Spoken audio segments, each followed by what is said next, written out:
Hi, I'm Ashley Ann Mentley, and you're watching MediaPlex live at 1.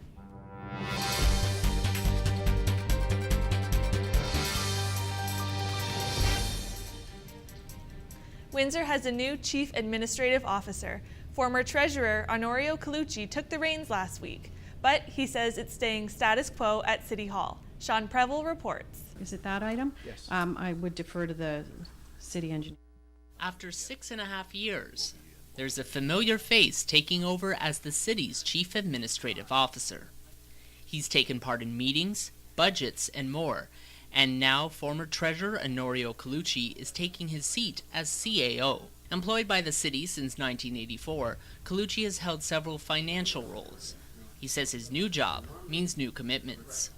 You know, it's always that tough balance between maintaining tax rates and providing the services that the residents of Windsor expect. Colucci took over the role April 1st from Helga Rydell, who is now CEO of Enwin Utilities. He plans to build on what Rydell started, but says he'll bring his own opinion to issues facing the city. Everybody brings a little different outlook to a position, and I'm sure as time progresses, you'll see some slight changes. After working with him for a decade, Mayor Judilkin says Colucci faces a challenge, but believes he'll continue to bring a strong voice. He's got big shoes to fill, but he's got a bit of a different personality, so you'll see that come out in certain decision-making and the way he approaches things as well. Councillor Bill Mara has worked with 4 CAOs since joining council. He says Colucci's reputation gives him respect at the table.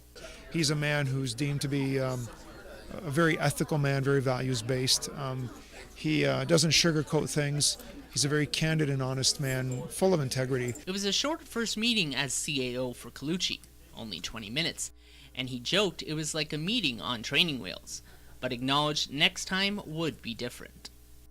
Though he plans to stay the course Rydell started, it's likely many people will be watching to see how Colucci puts his stamp on the chair. For MediaPlex News, I'm Sean Preble. Over the next few days, athletes will be diving into the Aquatic Center here in Windsor for the FINA World Series diving competition, being held from April 15th to the 17th. Windsor is the third of 4 cities to hold the event, the others being Beijing, in addition to Dubai and Kazan. Hands-on learning is the order of the day, as Anur students got to learn and play with the Sylvan Learning Robotics class. Jeremy James was there to bring us the story. After-school programs and tutoring are often forgotten as children grow up, but the stability and influence it provides will always stand out. On a Wednesday afternoon after school, students at Anur Private School participate in the Sylvan Lego Robotics class as they build, learn, and play with the Lego pieces to build their robots. I think the kids are really enjoying the program for the most part. Like, a lot of them enjoy building the robots together. They find it silly, they find it fun. Like, it's just an overall good experience. Through Sylvan Learning, students get the opportunity to enjoy an after-school program while learning skills that will help them in the future and their community. It's a really good way to have kids work together because like a big thing in robotics is to make sure always the kids always work together, always do one step at a time, so it helps build teamwork to make you realize that maybe if you don't know how to do something, maybe someone on your team does. With at least 20 years under their belt, Sylvan Learning wants to make sure they provide tools for young students that will hopefully be employed in the near future. Well, I think it's just 21st century skills that we're trying to encourage.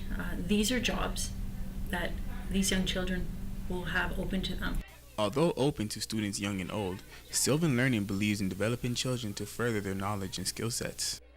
For Windsor and anywhere, it's great to keep a child occupied, busy with concepts that are going to help them become an influential person when they get older. And developing those skills to potentially become the next engineer, the next computer programmer. We're really excited about that. Reporting to you from the MediaPlex, I'm Jeremy James. The weather seems to be improving from last week's cold, with today being mainly sunny and a high of 7. Overnight, we'll see partly cloudy skies and a high of 1. And tomorrow we'll have a mix of sun and clouds and a high of 7, though the weekend looks promising. Thanks for tuning in. I'm Ashley Ann Mentley, and you've been watching MediaPlex live at 1.